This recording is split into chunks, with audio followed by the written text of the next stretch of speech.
Lancang kuning lancang pusaka nampak dari Tanjung Puan. Kalau kering Laut Melaka, barulah saya lupakan tuan.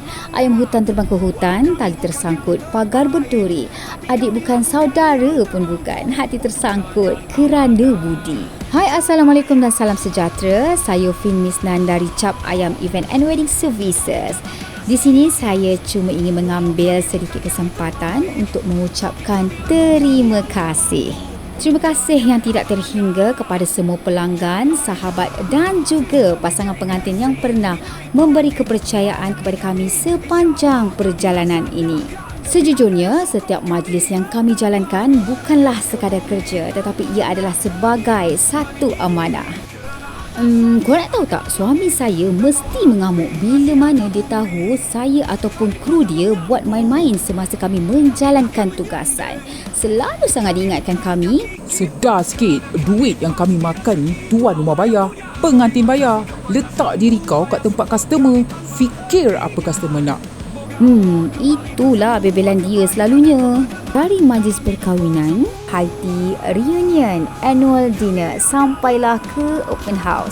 Setiap event pasti ada ceritanya, pasti ada kenangannya dan pengalaman yang kami simpan sebagai sesuatu yang sangat-sangat bermakna. Kami bermula secara kecil-kecilan, belajar dari bawah, set up sendiri, angkat barang sendiri, hadap macam-macam cabaran. Tetapi apa yang buat kami terus bertahan sehingga ke hari ini adalah sokongan daripada anda semua.